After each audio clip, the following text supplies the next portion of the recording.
దేవుడు నన్ను మర్చిపోయాడా? చివరికి జరిగినది మీ కళ్ళల్లో నీళ్లు తెప్పిస్తుంది. ఒక చిన్న గ్రామంలో సామ్యూల్ అనే యువకుడు ఉండేవాడు. చిన్నప్పటి నుంచి దేవునిపై ఎంతో నమ్మకం. ప్రతి ఉదయం బైబిల్ చదివి, ప్రార్థన చేసి తన రోజును ప్రారంభించేవాడు. కానీ అతని జీవితం మాత్రం సులభంగా లేదు. పేదరికం, అప్పులు, పని కోసం తిరుగుతూ కూడా స్థిరమైన ఉద్యోగం లేదు. గ్రామంలో కొందరు అతన్ని చూసి నవ్వేవారు. ప్రార్థన చేస్తూ తిరిగితే ఉద్యోగం వస్తుందా అని ఎగతాళి చేసేవారు. ఆ మాటలు సామ్యూల్ మనసును గాయపరిచేవి. అయినా ఒక్క మాట కూడా తిరిగి అనేవాడు కాదు. ఒక రాత్రి ఇంట్లో కూర్చొని దేవునితో ఇలా ప్రార్థించాడు. ప్రభువా, నేను నిన్ను నమ్ముతున్నాను. కానీ నా జీవితంలో ఎప్పుడు వెలుగు వస్తుంది? అయితే ఆ రాత్రి కూడా సమాధానం రాలేదు.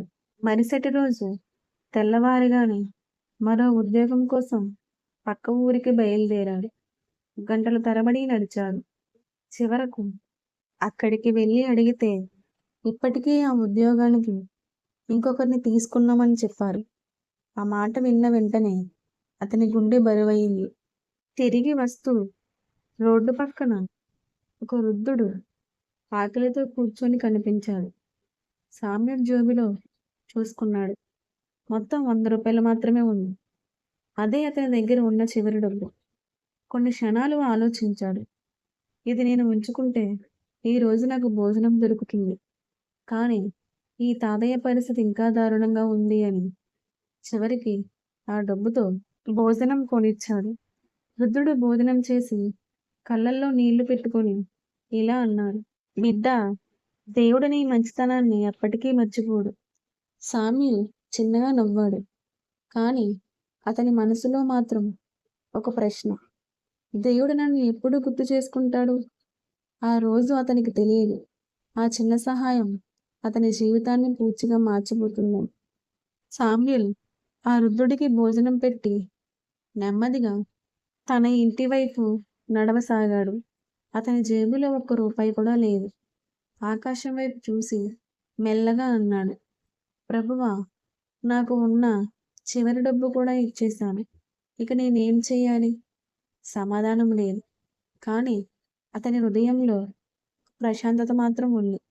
ఇంటికి చేరుకున్నాక అమ్మ అడిగింది, ఉద్యోగం దొరికిందా బాబు అని. సామ్యూల్ తల వంచి లేదు అమ్మా అని సమాధానం చెప్పాడు.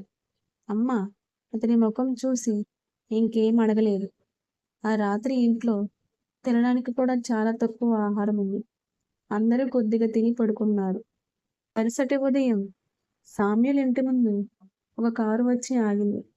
ఆ గ్రామంలో కారు రావడం చాలా అరుదు. అందరూ ఆశ్చర్యంగా చూస్తున్నారు. కారు నుంచి ఒక వ్యక్తి దిగాడు. ఇక్కడ సామ్యూల్ ఎవరు అని అడిగాడు. సామ్యూల్ ముందుకు వెళ్ళాడు. ఆ వ్యక్తి అతన్ని చూసి చిరునవ్వుతో నన్ను మీరు ఒక వృద్ధుడికి సహాయం చేశారా అని అడిగాడు. సామ్యూల్ ఆశ్చర్యపోయాడు. అవును, కానీ నీకెలా తెలుసు? ఆ వ్యక్తి చెప్పాడు. ఆ వృద్ధుడు మా నాన్నగారు. ఆయనకు మతిమరుపు ఉంది. కొన్నిసార్లు ఇంటి నుంచి బయటికి వెళ్ళిపోతారు. నిన్న ఆయన కనిపించకపోవడంతో మేమంతా వెతికాం. మీరు ఆయనకు భోజనం పెట్టి సహాయం చేశారని తెలిసింది. సామ్యూల్ ఏమీ మాట్లాడలేకపోయాడు. ఆ వ్యక్తి కొనసాగించాడు. మా నాన్నగారు మీ గురించి ఒకటే చెప్పారు.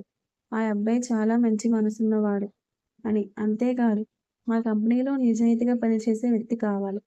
మీకు ఆసక్తి ఉంటే ఒక అవకాశం ఇవ్వాలనుకుంటున్నాను. సామ్యూల్ కళ్ళల్లో ఆనంద బాష్పాలు వచ్చాయి. అతని మనసులో, దేవుడా, నువ్వు మౌనంగా ఉన్నావనుకున్నాను కానీ నువ్వు పని చేస్తూనే ఉన్నావు. కానీ అతని జీవితంలో ఇంకా ఒక పెద్ద పరీక్ష మిగిలే ఉంది. ఆ పరీక్షే అతని విశ్వాసాన్ని పూర్తిగా మార్చిపోతుంది. అయితే మరుసటి రోజు సామ్యూల్ కొత్త ఉద్యోగంలో చేరాడు. చాలా నిజాయితీగా పనిచేయడం మొదలుపెట్టాడు. అక్కడ ఉన్నవాళ్ళు మాత్రం అతన్ని చూసి ఆశ్చర్యపడేవారు. ఇంత త్వరగా యజమానికి నమ్మకం ఎలా సంపాదించాడు అని మాట్లాడుకునేవారు. ఒకరోజు కంపెనీలో పెద్ద మొత్తంలో డబ్బు కనిపించకుండా పోయింది. అందరి అనుమానం సామ్యూల్ మీదే పడింది. ఎందుకంటే అతనే కొత్త ఉద్యోగి. ఇతనే తీసి ఉంటాడని కొందరు గట్టిగా ఆరోపించారు. ఆ మాటలు విన్న సామ్యూల్ గుండె పగిలిపోయింది. అతను నిశ్శబ్దంగా ఇలా అన్నాడు, నేను తప్పు చేయలేదు. దేవుడికి నిజం తెలుసు. కొన్ని గంటల తర్వాత కంపెనీ సీసీటీవీ ఫుటేజ్ చూశారు. అందులో అసలు దొంగ ఇంకొక ఉద్యోగి అని బయటపడింది. అందరూ సామ్యూల్ దగ్గరికి వచ్చి క్షమాపణ చెప్పారు. కంపెనీ యజమాని అతని దగ్గరికి వచ్చి ఇలా అన్నాడు, నిజాయితీని డబ్బుతో కొనలేం. నీలాంటి వ్యక్తి మా కంపెనీకి అవసరం. కొన్ని నెలల తర్వాత సామ్యూల్కి ప్రమోషన్ వచ్చింది. అతని కుటుంబంలోని కష్టాలు ఒక్కొక్కటిగా తగ్గిపోయాయి. ఒకరోజు అదే రోడ్డులో అతను మళ్ళీ నడుస్తున్నాడు. అదే చోట అతను ఆ వృద్ధుడిని గుర్తు చేసుకున్నాడు. కళ్ళల్లో నీళ్లు పెట్టుకుని ఆకాశం వైపు చూసి ఇలా అన్నాడు, ప్రభువా, నువ్వు నన్ను మర్చిపోయావని అనుకున్నాను. కానీ నువ్వు నాకు సరైన సమయాన్ని సిద్ధం చేస్తున్నావని ఇప్పుడు అర్థమైంది. ఆ రోజు అతను ఒక గొప్ప సత్యం తెలుసుకున్నాడు. దేవుడు ఎప్పుడూ ఆలస్యం చేయడు. ఆయన సమయం ఎప్పుడు సరైనదే. ఈ కథలోని సామ్యూల్‌లా మీరు కూడా జీవితంలో నిరాశగా ఉన్నారా? గుర్తుంచుకోండి. ప్రార్థన వృధా కాదు. మంచితనం కూడా వృధా కాదు. ఎదురుచూపు కూడా వృధా కాదు. దేవుడు మీ కోసం కూడా ఒక మంచి ప్రణాళికను సిద్ధం చేస్తున్నాడు. ఈ కథ మీ హృదయాన్ని తాకితే లైక్ చేయండి, షేర్ చేయండి. ఇంకా ఇలాంటి కథల కోసం సబ్స్క్రైబ్ చేయండి. దేవుడు మిమ్మల్ని ఆశీర్వదించును గాక. ఆమేన్. Thanks for watching.